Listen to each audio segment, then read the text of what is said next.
Cathal Summers. And I'm Deirdre and Cathal. Your Teagasc Sustainability Advisors, and you're welcome to the Teagasc Environment Edge podcast, number 36, bringing you the latest information, science and opinion to improve farm sustainability. Pollinators provide a vital ecosystem service to the agricultural industry, but are we doing enough to help our pollinators and the wider biodiversity on farms across the country? Ruth Wilson, Farmland Pollinator Officer with the National Biodiversity Data Centre, working on the All Ireland Pollinator Plan, joins us to discuss what we can do on our farms and other initiatives going on to help our pollinators. Ruth, you're very welcome to the show. Thank you very much for the invite. Ruth, can you tell us a little bit about yourself and your role? So I'm part of the All Ireland Pollinator Plan, a 5-year plan to help our declining pollinators. The first objective in the plan is farmland. So we realise how important it is for pollinators.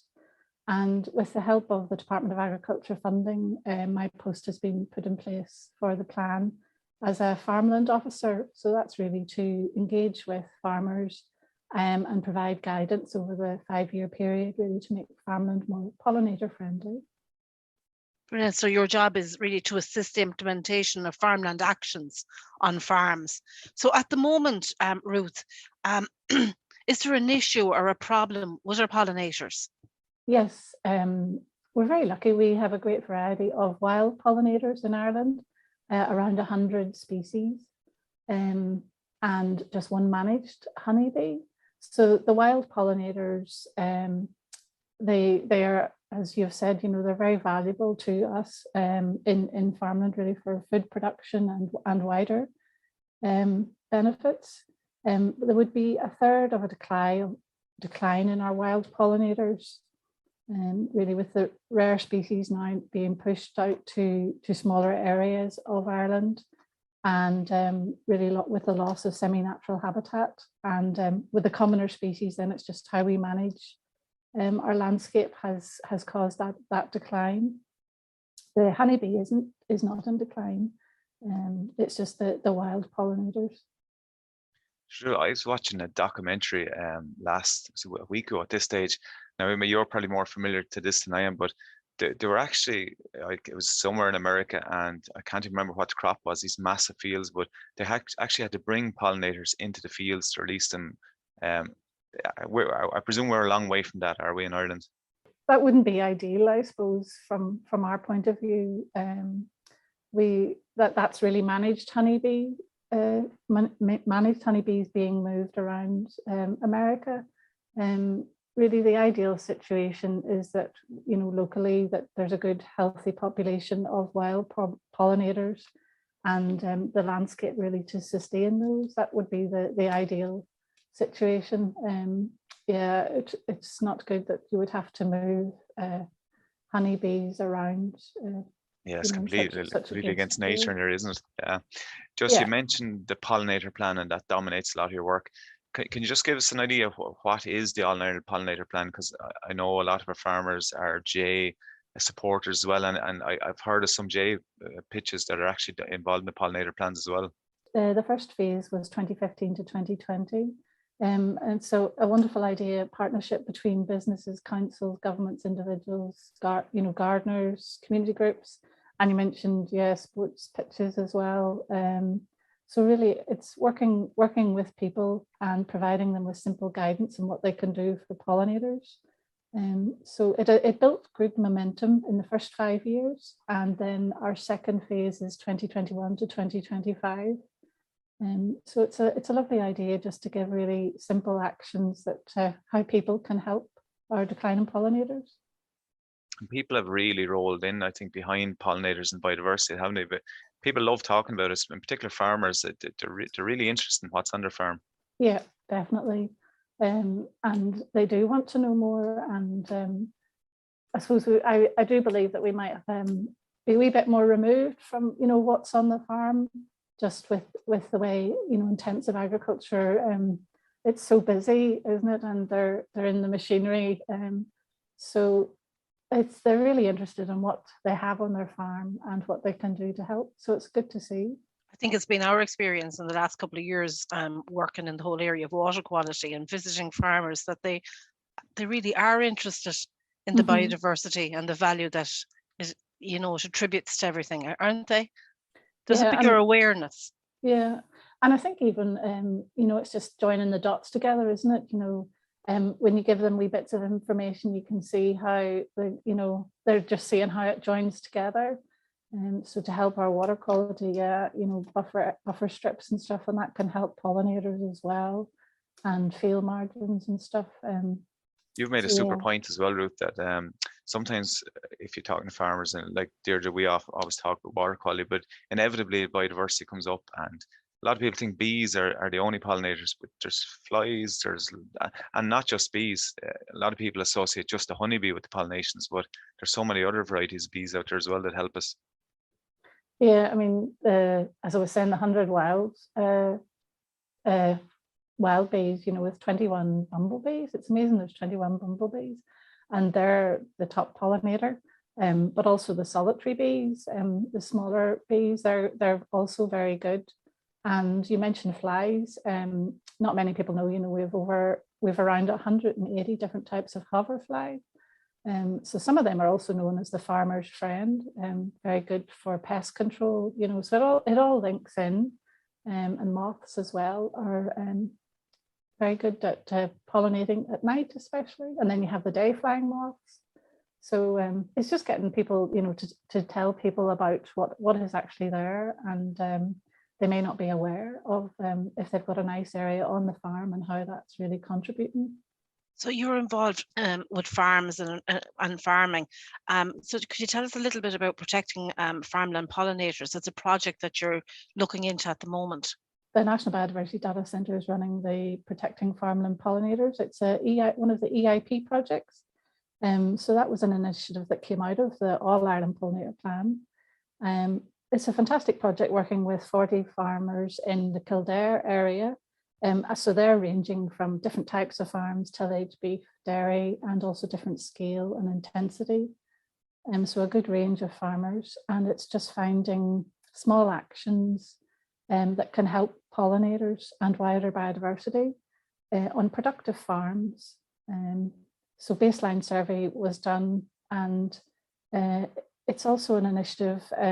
The farmer can do as much as they like, and they get a financial gain from doing that, but it's up to them really, and if it fits in with their system, which is nice. So it's really, they've been wonderful. 25 farms have taken action and improved the pollinator score on their farm, and they've taken great pride in this as well, which is wonderful. So from that point of view, no, it's good, and we hope from that project then we'll get further evidence-based actions that we can share with farmers, and to create an online tool that farmers could use. What kind of actions are they putting in place, Ruth? A lot of it is around hedges, you know, and hedge management, how you would cut your hedge and when to cut the hedge, if there's gaps. And, you know, we would always say retain, if there's any semi-natural habit, to retain that, and then it's if it needs maintenance or restoration, then field margins. They're also creating, all the farms created homes for solitary bees. So out of our solitary bees, some are ground nesting. And so you just have to create a scrape on a southwest sort of facing bank area. Sometimes cattle create this naturally, so it's very handy. But it's just getting the farmer's eye into seeing where would be good to create that, or if he already has solitary bee nesting on the farm. And then there's a cavity nesting bee. So the farmers have really taken on to that. They are creating, with non-treated pieces of wood, you can drill a suitable hole size, and the cavity nesting bees use that. And also just linking in with the solitary bees, they don't go far to get food. So you just have to make sure that there's food nearby. So food is wildflowers, stuff like clover, knapweed, bramble, ivy, and then in the hedge, willow, hawthorn, that type of thing. So they just go about 300 meters to get food, whereas the bumblebee will travel a wee bit further, up to 1 kilometer. So it's just realizing that you have to have how it all links together. So you have pollinator friendly sort of habitat areas then on farms. So it'd be important for some farmers that you visit just to conserve what they have, and maybe Yeah. then for other farmers to try and build on that. Definitely, and even in non-farmed areas, we would really encourage to let our native wildflowers grow. You know, if it's just a matter of letting them grow, and then once a year, end of August, September, if the vegetation is cut and removed, that really helps, takes the nutrients away and helps that area develop. And it may take time, you know, 5 or 10 years for that area to become species rich. But it will get there, and it's just wonderful for pollinating insects. Just myself at the moment to see, you know, farmers are cutting hay in the last couple of weeks.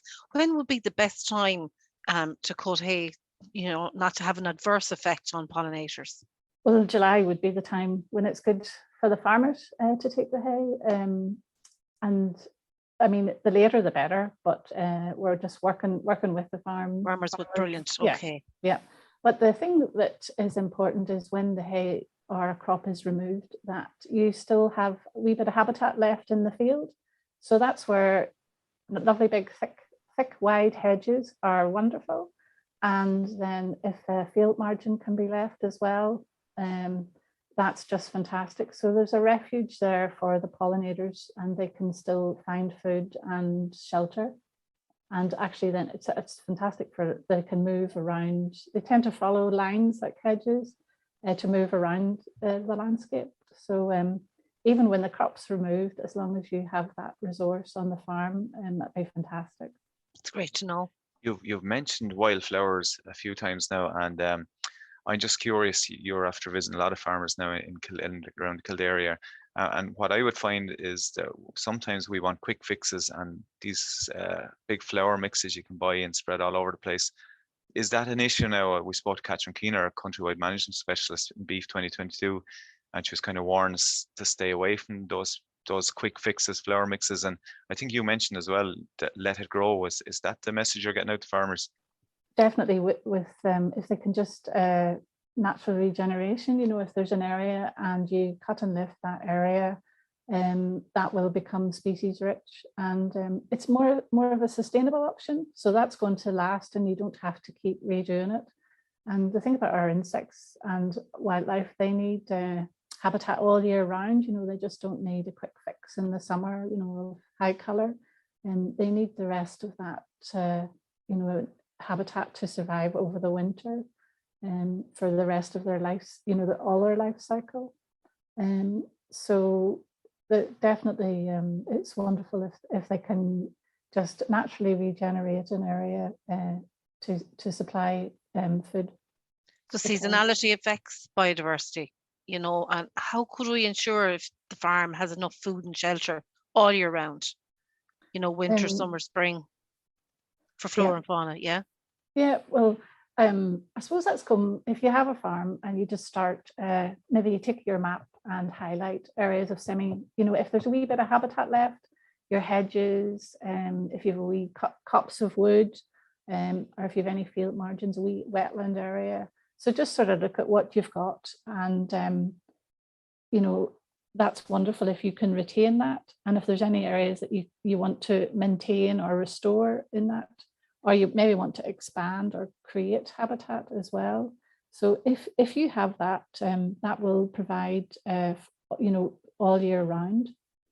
And with our pollinators, then we can see that they come out, they hibernate. Just the queen hibernates in the bumblebee, and the young of the solitary bee are overwintering. But they come out in the spring very hungry.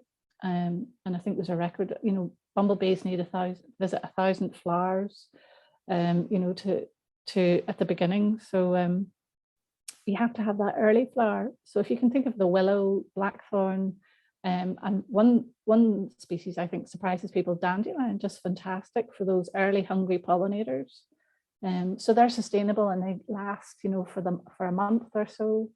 And then in the autumn is also important that we have good flora in the landscape, and ivy and bramble are another two species that we've maybe overlooked in the past, but they are absolutely wonderful. If you look at ivy in flower in the autumn, you'll just see it's covered in all sorts of pollinators. So that's the sort of thing that we need throughout the year, definitely, not just to think of it, for summer flowers. It really has to be all year. Plan for them for the whole year round. Yes. Yeah. If it's ivy and bramble, I think we're feeding the parish's bees at home then, because there's plenty of it around. Yeah, but nothing wrong with that. No, and look, it's actually an important point we were talking about before. I think it was last year that a lot of people say, "Oh, ivy's going to kill your trees," but it doesn't really. It's just let it grow there. It's fine. Just another thing, Ruth. I'm going back to your Kildare farmers again. When you'd done the assessment on the farms, the baseline, how did they look? Were they good, bad, or indifferent, or was there a mix? Well, there's a project manager with that project. So they've assessed the data now that's been gathered, and so they did a baseline, and the farmers put in their solitary bee nests, and now they've gone back and assessed, what pollinators have increased or are present on the farms, and they can look at that data. So that a report will come out of that.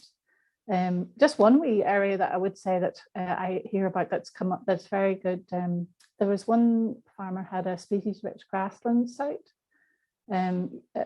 So that would be quite a rare habitat now, and it's one of our best habitats for pollinators. I'm not sure if you've ever walked through an area that's very lovely semi-natural grassland. At this time of year, it's just full of pollinators in July and August. Kind of low input pasture and not really any inputs, and there's really floral smells often as well. It's beautiful. It's like the old hay meadow and old pasture.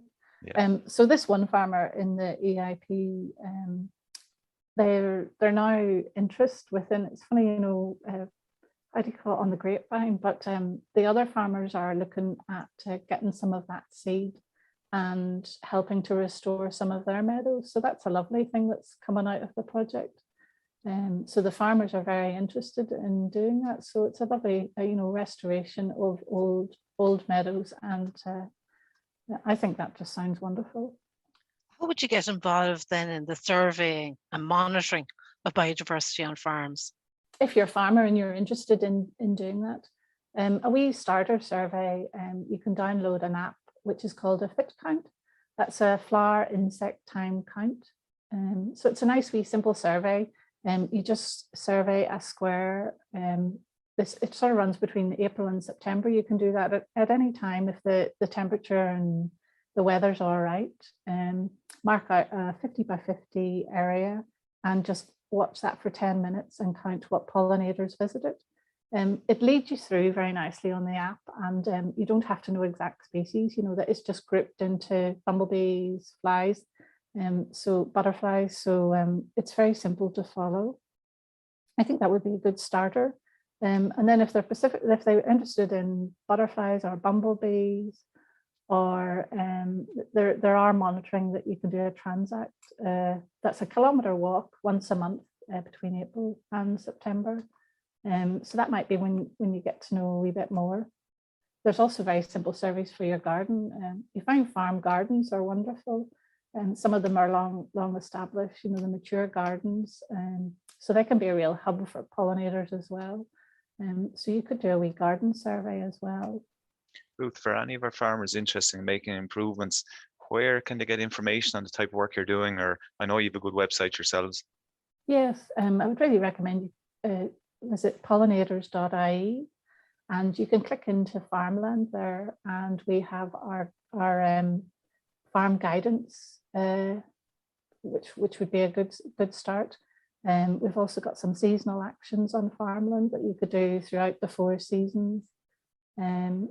And that would really be, there's some videos as well. So that would be a good place to start. Do you run events or anything throughout the year? I suppose with COVID, we're just starting to see what's available now. So it's lovely. We're doing a farm walk in Borey on Wednesday in July. So that will be good. And then I've been attending the Teagasc events as well to engage with farmers. So that's a great opportunity to see and chat to farmers. And we've got some nice resources that go well. They're delighted to get the resources on suitable native trees and wildflowers to have around the farm. Ruth, really enjoyed the chat today and keep up the good work. Thanks a million for coming on. Thank you very much. That's it for this episode of the Teagasc Environment Edge podcast. Thanks to Ruth Wilson, Farmland Pollinator Officer with the National Biodiversity Data Centre, for joining us on the show. Don't forget to rate, review and subscribe to the podcast. You can listen on Apple and Google Podcasts as well as Spotify. And for more information, go to the Teagasc website, teagasc.ie. I'm Cathal Summers. And I'm Deirdre Glenn. Join us next time for the Teagasc Environment Edge podcast, Signpost to Farm Sustainability.